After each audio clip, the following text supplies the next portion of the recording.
ఇయా కుక్షి విపరే కృత్వా స్వయం రక్షతి సర్వతః నమామి జననీం దేవీం పరా ప్రకృతి రూపిణీం కృచ్ఛేణ మహతా దేవ్యా ధారితోహం యథోదరే తత్ప్రసాదాత్ జగద్దృష్టం మాతర్నిత్యం నమోస్తుతే పృథివ్యా యాని తీర్థాని సాగరాదీని సర్వతః వసంతి యత్ర తాం నౌమి మాతరం భూతి హేతవే. మాతృదేవో భవ పితృదేవో భవ.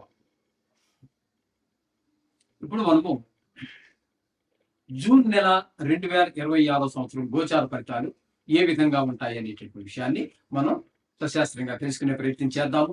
ఇందులో నా కల్పనలు కానీ కల్పితాలు కానీ ఏమి ఉండవండి. మిమ్మల్ని సంతృప్తి పరచడం కోసం 100 కోట్లు వస్తాయి, 2 స్త్రీలు వచ్చేస్తారు, మీరు కోట్లు సంపాదిస్తారు, ఇట్లాంటి మాటలు ఉండవు.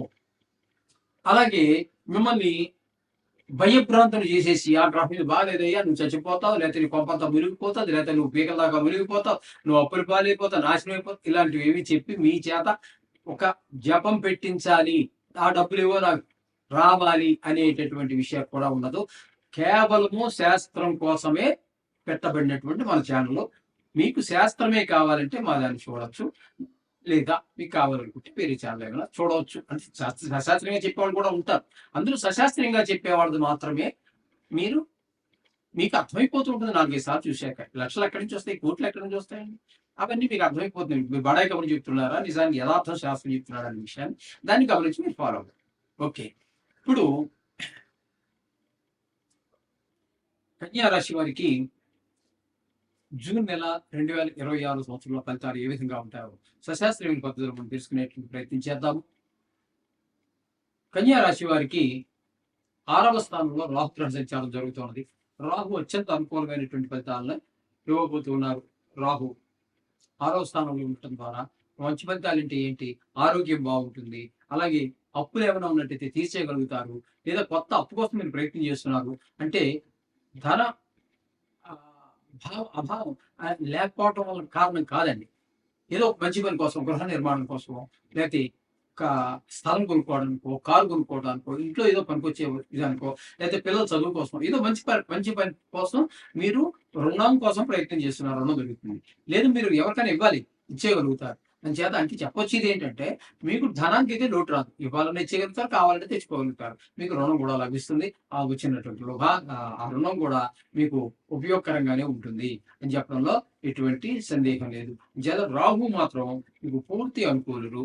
అలాగే ఇక్కడ మీకు 7వ స్థానంలో శనిగ్రహ సంచారం జరుగుతుంది.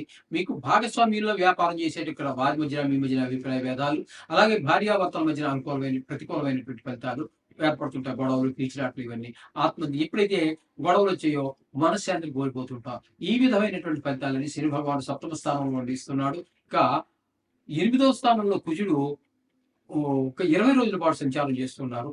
8వ స్థానంలో కుజుని యొక్క సంచారము చాలా కష్టాలకు కోరి తెస్తుంటుంది, పెద్ద దుఃఖాలు, అవమానాలు ఇవన్నీ చేస్తుంటుంది. 10 రోజుల తర్వాత వచ్చేటటువంటి 10 రోజులు 9వ స్థానంలో, అక్కడ కూడా ఆయన శుభఫలితాలు అయితే ఇవ్వజాలరు. తండ్రి గారు ఆరోగ్య విషయాల్లోనూ, గుళ్ళు గోపురాలు తిరిగే విషయంలోనూ, దేవుని పూజ చేద్దామన్నా కూడా అనుకూలం లేనటువంటి పరిస్థితులన్నీ 9వ స్థానంలోనూ కల్పిస్తూ ఉన్నాడు కుజ భగవానుడు. ఇకపోతే రవి యొక్క సంచారం తీసుకున్నట్టయితే 9వ స్థానంలో ఒక 15 రోజులు సంచారం చేస్తూ ఉన్నారు. ఆ 9వ స్థానంలో సంచారం చేసే 15 రోజులు మాత్రం తండ్రి గారి విషయంలో ఇబ్బంది పెడతారు. ఆరోగ్య విషయంలో కానివ్వండి, ఏదో విషయంగా దానాలు, ధర్మాలు, వాహన సౌఖ్యం లేకపోవడం, ఇట్లాంటి దైవభక్తి విషయాల్లో అనేక ఇబ్బందులు కలగజేస్తూ ఉంటాడు. తదుపరి ఇదే రవి మీకు దశమంలో సంచారం చేస్తున్నారు. దశమంలో రవి భగవానుడి యొక్క సంచారము శుభప్రదమైన ఫలితాలను ఇస్తుంది. అంటే ఇక్కడ మీకు దశములు అంటే ఉద్యోగం కోసం, అది ప్రైవేట్ ఉద్యోగం కావచ్చు, గవర్నమెంట్ ఉద్యోగం కావచ్చు, లేదా ఏదో వ్యాపారం పెడదాము అని ఆలోచించే వారు కావచ్చు, అటువంటి వారికి జూన్ నెల 16 నుంచి రవి వీళ్ళకి అనుకూలమైన ఫలితాలను కలిగిస్తున్నాడు. ప్రైవేట్ ఉద్యోగం ఎవరు దేనికోసం ప్రయత్నం చేస్తున్నారో వృత్తిపరమైనటువంటిది వారు అందులో విజయం సాధించడానికి సహకరిస్తాడు. అలాగే ఈ బుధుని యొక్క సంచారం తీసుకున్నట్టయితే దశమ స్థానంలో 22 రోజుల పాటు ఉన్నారు. దశమ స్థానంలో బుధుడు 22 రోజుల పాటు వృత్తిపరమైన అభివృద్ధి, లేదా నిరుద్యోగులకు ఉద్యోగ ప్రాప్తి 22 రోజుల పాటు. తర్వాత అదే బుధుడు మళ్ళీ 8 రోజులు ఏకాదశ స్థానంలో ఉన్నారు. ఆ 8 రోజులు కూడా లాభాలు, మీరు కష్టపడిన దానికి, ఉద్యోగం చేసిన దానికి వచ్చే జీతం కానివ్వండి, లేదా వ్యాపారం చేశారనుకోండి లాభాలు, మీరు పెట్టిన పెట్టుబడి పోగా ఆ లాభాలన్నీ కూడా లాస్ట్ 8 రోజుల్లో మీరు కంట చూడగలుగుతారు, అనుభవించగలుగుతారు ఆ ఫలితాన్ని. అది బుధుడు మీకు మీకు హ్మ్. సహకరిస్తూ ఉన్నారు. అలాగే శుక్రుడు కూడా మీకు అనుకూలం అని చెప్పుకున్నాం కదా!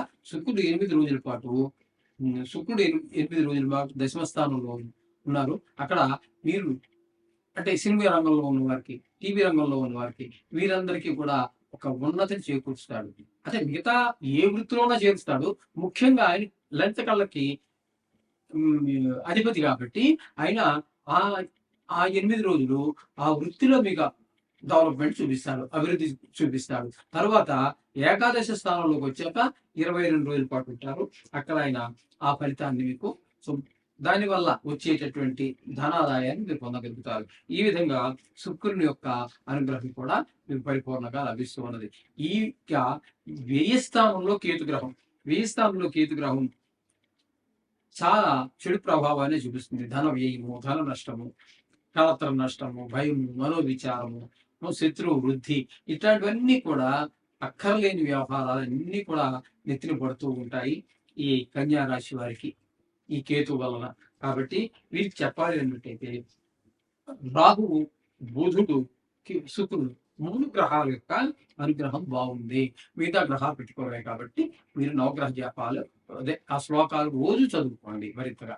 చేత దానివల్ల మంచి ఫలితాలు మీరే పొందగలుగుతారు. శుభం భూయాత్.